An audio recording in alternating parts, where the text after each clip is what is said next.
मतलब जहाँ पर य की इत संज्ञा हो और ण की इत संज्ञा हो वहीं तो बनते हैं ना ये तोरणित। वो कह रहे तद्धित इत्यादि प्रत्यय पढ़े होंगे ना, तो उसका आदि जो अच होगा उसमें वृद्धि हो जाएगी। ठीक है, तो यहाँ पे सीधी सी बात है, यह प्रत्यय ऊपर हुआ था तो ये तो होगा। ठीक है, और ये तो होने से क्या होगा, इसमें वृद्धि होगी तो क्या बन जाएगी, पूर्व का आदि अच क्या है, पू का ऊ है, और पू के ऊ को वृद्धि होगी तो पौर्व बनेगा, तो पौर्वशाला है बन जाएगा। तो पौर्वशाला इस प्रकार से ये वो होगा, सिद्ध होगा। ठीक है, तो पौर्वशाला में आपसे समास पूछा जाएगा कौन सा है, तो तत्पुरुष समास है। ठीक, उससे आगे कहा द्वंद्व तत्पुरुषयो उत्तर पद नित्य समास वचनम। ये कह रहे द्वंद्व तत्पुरुष समास में उत्तर पद के साथ नित्य वचन में समास होता है। जैसे इन्होंने कहा पंच गावो धनम यस्य सह पंचगव धन है। ठीक है, ये समास इसमें बनता है। आगे कहते गो अत्यदित लोकी। ये करे गो अंतात तत्पुरुषा टच प्रत्यय, ये टच प्रत्यय करेगा इसमें, समासांतो न तदित लोकी, अर्थात समास के अंत में तदित का लोप न हो, ऐसे में टच प्रत्यय होगा तो क्या बनेगा, पंचगव धन शब्द था, टच प्रत्यय लग करके ध पूरा हो न पूरा हो गया, धन बन गया, और सु का विसर्ग होकर के पंचगव धन है समास बन जाता है। उससे आगे है तत्पुरुष समानाधिकरण है कर्मधारय। अब कह रहे कर्मधारय समास किसे कहते हैं, तो कह रहे जहाँ पर समान अधिकरण वाली विभक्तियां आती हैं उनमें क्या होता है, कर्मधारय समास कहा जाता है। अब कह रहे संख्या पूर्व द्विगु। अब द्विगु का भी बता रहे हैं कि जहाँ जिस भी पद में संख्या पूर्व में होती है, मतलब पहला जो पद होता है वो संख्या वाला होता है, वहाँ पे कौन सा होता है, द्विगु समास होता है। तो देख दोनों सूत्र आगे, कर्मधारय का भी आ गया, द्विगु का भी। तत्पुरुष का भेद कौन सा है, कर्मधारय, और कर्मधारय का भेद द्विगु। इसलिए इनके अधिकार सूत्र कह रहे हैं कि जिस भी तत्पुरुष समास में समान अधिकरण आ जाते हैं वहाँ कर्मधारय कहा जाता है।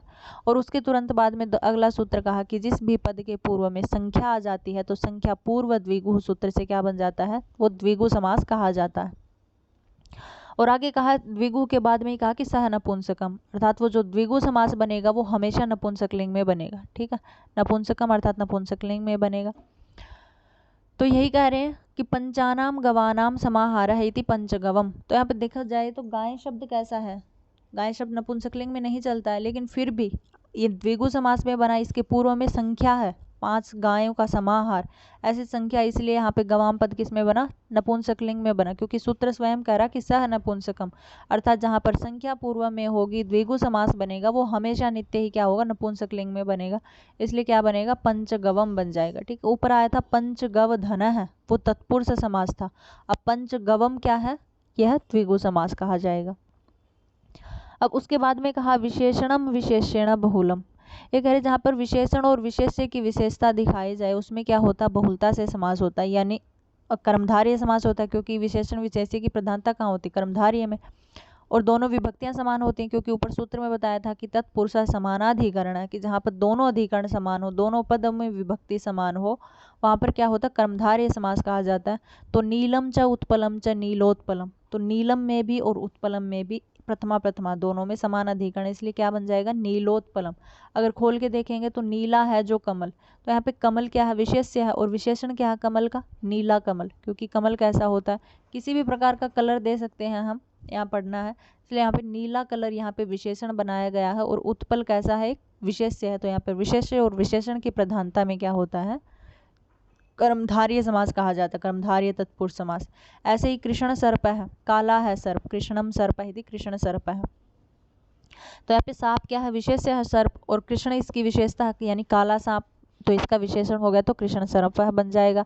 ऐसे ही रामो जामदगन्य, अर्थात जहाँ पर भी विशेष्य विशेषण की प्रधानता दिखाई जाए वहीं क्या होता है, कर्मधारय तत्पुरुष समास कहा जाता है।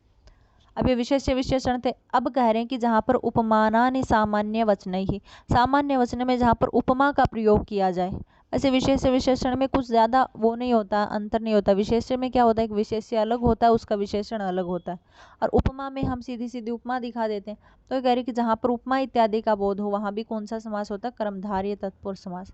जैसे घन इव श्यामो हो, घन के समान श्याम वर्ण का, जैसे घन श्याम वर्ण का होता है वैसे ही ये भी श्याम वर्ण का है। तो यहाँ पे किसी को तुलना दी जा रही है, एक प्रकार से उपमा की जा रही है कि घन के साथ इसकी उपमा की जा रही है, इसलिए क्या हो जाएगा, यहाँ पे उपमान इत्यादि होने की वजह से यहाँ पे कर्मधारय समास कहा जाता है।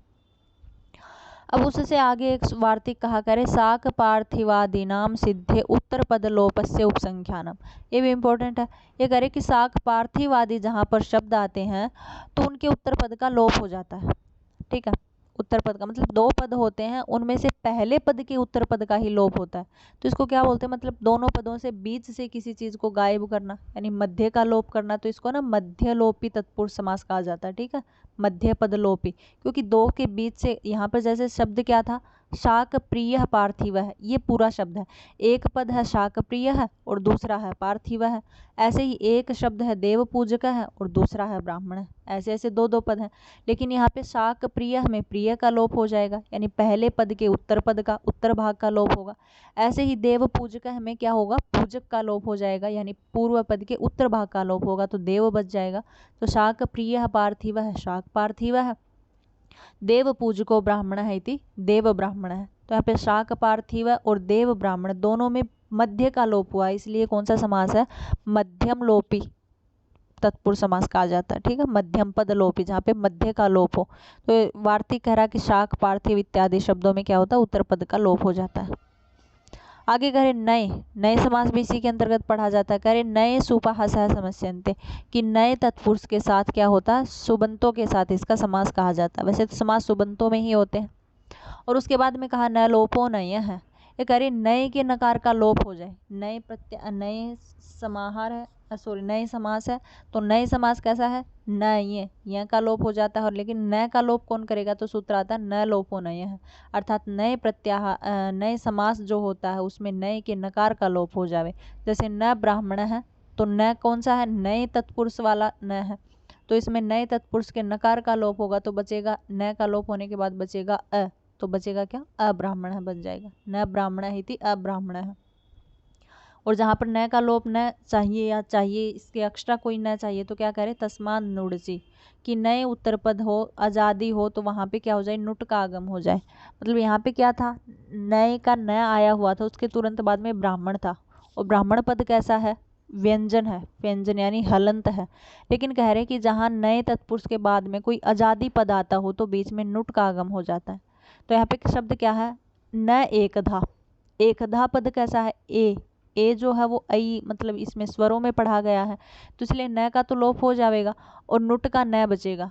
अब नुट का न बचेगा और ए इसमें आके मिल जाएगा, न का ए इसमें आके मिलेगा, तो पूरा न हो जाएगा नुट का। और एकधा शब्द आगे ए है, तो न के अंदर अकार और आगे एकार दोनों में वृद्धि हो जाएगी, तो क्या बन जाएगा, नई कधा बन जाएगा। ऐसे ही अनस्व इत्यादि बन जाएंगे। उसके बाद में सूत्र पढ़ा गया कुगति प्रादय। ये कह रहे कि प्रादि का समर्थ सुबंत से के साथ नित्य समास होता है। मतलब प्रादि उपसर्ग जो होते हैं और उसके तुरंत बाद में कोई समर्थ पद आ जाता है, तो उसका क्या होता है, नित्य समास कह दिया जाता है। नित्य समास जहाँ पर अस्वपद विग्रह पाया जाए, वो नित्य समास होता है। तो यहाँ पे कुत्सितः पुरुष है इति कुपुरुष है। यहाँ पे कु क्या है, प्रादि तत्पुरुष है, प्रादि अव्यय इत्यादि शब्द है। और पुरुष शब्द कैसा है, पुरुष एक प्रकार से पूरा समर्थ पद है अपने आप में। तो कु का पुरुष के साथ समास कैसा होगा, नित्य समास होगा। यानी कु जो पद है वो अस्वपद के साथ कहा जाएगा, यानी कु की जगह लौकिक विग्रह में कुत्सित पद ग्रहण किया जाएगा। तो कुत्सितः पुरुष है इति कुपुरुष है। ठीक है, ये क्या हो गया, प्रादि तत्पुरुष समास होता है। ऐसे ही प्रगतः आचार्य है, प्राचार्य है, क्योंकि प्रगतः क्या है, प्र क्या है, उपसर्ग है, और आचार्य अपने आप में समर्थ सुबंत है, इसलिए प्र आदि का समर्थ के साथ समास हो जाए तो वो क्या होता है, प्रादि तत्पुरुष समास कहा जाता है। तो प्रगतः आचार्य इति प्राचार्य है, कुत्सितः पुरुष इति कुपुरुष है। तो ये दोनों क्या है, प्रादि तत्पुरुष समास कहे जाते हैं। अब उससे आगे कहा सूत्र कहा उरियादित्वी डाचश्च। अब उरियादित्वी डाचश्च सूत्र क्या कहता है, कह रहे जहाँ पर उरी इत्यादि पढ़े गए हों, या च्वी प्रत्यांत कोई ऐसा पद हो जहाँ पर च्वी प्रत्यांत लगा हो, या डाच प्रत्यांत लगे हों, तो उनके योग में गति संज्ञा होती है। गति, क्योंकि वैसे तो सीधी सी बात है, पहले सूत्र आता गतिश्च और उसके बाद में सूत्र पढ़ा जाता है उरियादित्वी डाचश्च। ये दोनों सूत्र कैसे हैं, गति संज्ञा करने वाले सूत्र। और गति संज्ञा किन की होती है, प्रादय, यही पढ़ते हैं ना, प्रादय की, प्र आदि जो उपसर्ग होते हैं जिनकी न कोई विभक्ति लिंग इत्यादि होता है, उनको गति कहा जाता है। तो यही कह रहे, तो क्या बन जाएगा, उरीकृत्य बन जाएगा।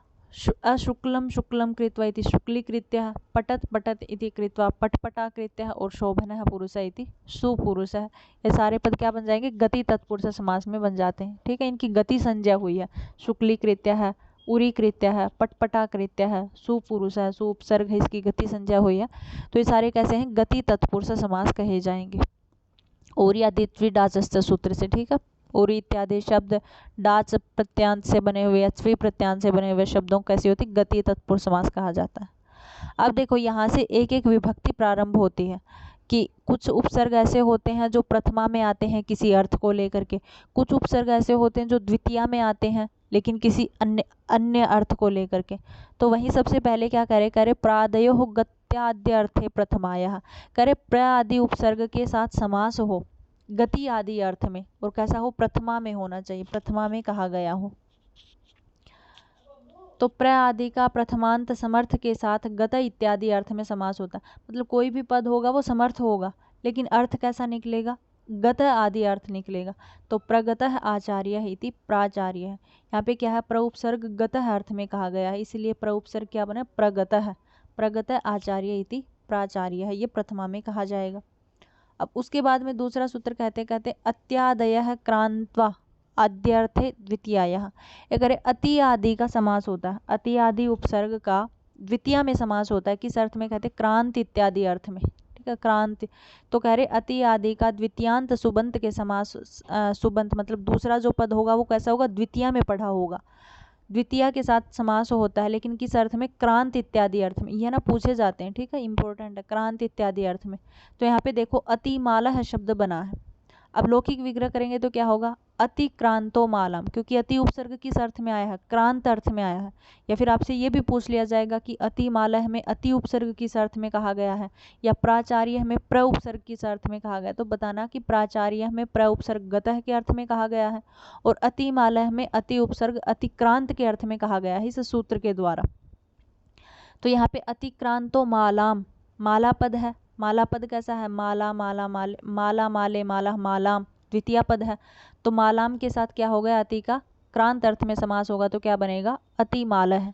तो माला पद था, माला है बना हुआ है, ये कुछ विशेष विधान हो जाते हैं। जैसे एक सूत्र आगे पढ़ा गया है कि एक विभक्ति चा अपूर्व निपाते हैं, ये क्या कहते हैं, जैसे हमने अव्ययभाव समास में पढ़ा था कि दो पद होते हैं, दोनों पदों में से जिसमें प्रथमा विभक्ति लगी होती है वो कैसी होती, उपसर्जन संज्ञा बन जाती है उसकी, और उपसर्जनम पूर्वम से वो पद पहले रख दिया जाता है ना, ऐसा हमने पढ़ा था।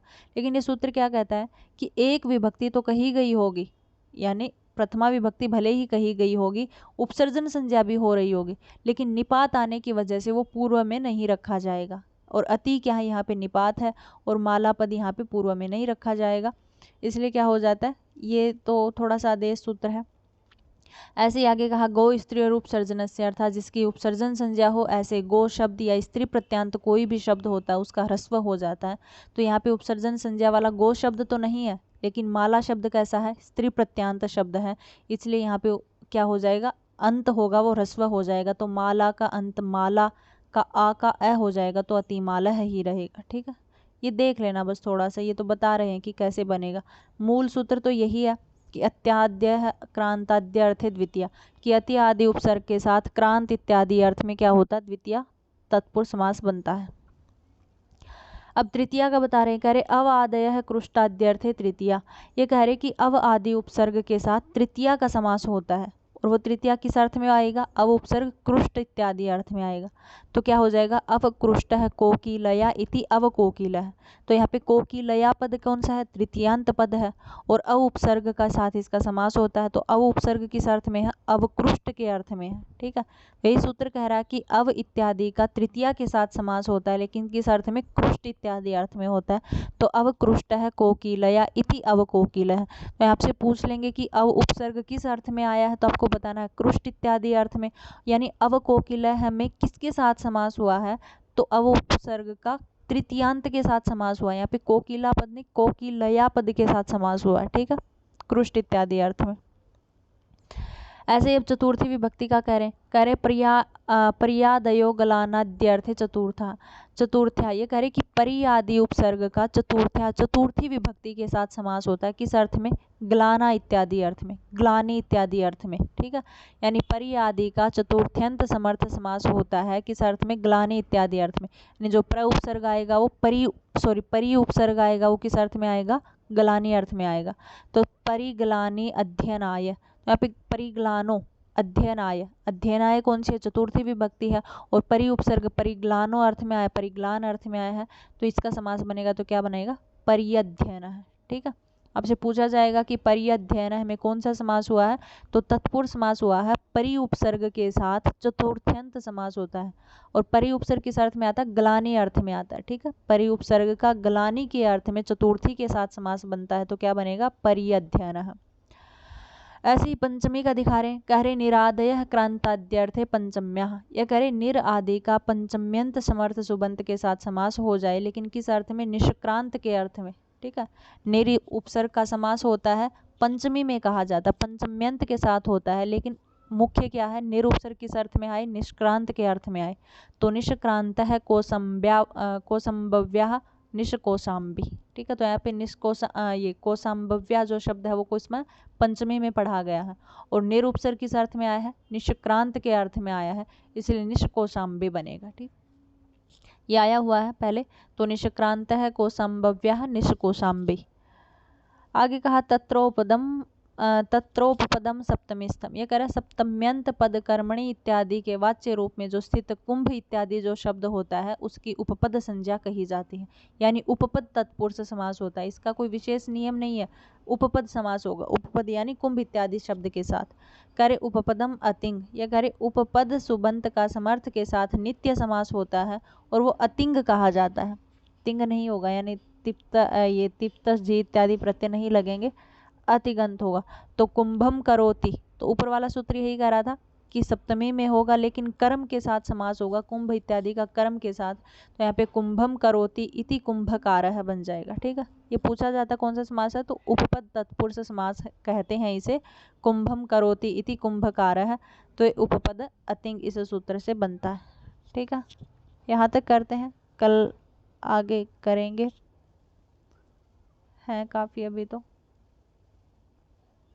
यहाँ तक है, तो आज तक इतना करते हैं, और कल से यहाँ पे गति इत्यादि तत्पुरुष समास करेंगे। गति समास आएगा, कुछ कारक समास होंगे, कुछ उपपद समास कहे जाएंगे, कुछ कुछ विशेष नियम है, द्विगु भी आ जाएगा बीच बीच में, तो कल से करते हैं, आज तक इतना करते हैं। ठीक है, ना समझ में आए तो बता देना, लेकिन ये याद सारे रखना सूत्र, ये कहीं से पूछ लिया जाएगा आपसे, निष्कोसाम्बी ये तो आया हुआ ही है, हालांकि परिअध्ययन है, यहाँ पे परि उपसर्ग किस लिए लिया गया है, अतिमाला में अति उपसर्ग किस लिए लिया गया है, अवकोकिलः में किसके साथ समास हुआ है, प्राचार्य में किसके साथ समास हुआ है, सूत्र पूछ लेंगे, कुछ भी पूछ लेंगे। ठीक है, तो ध्यान रखना ये सब कुछ।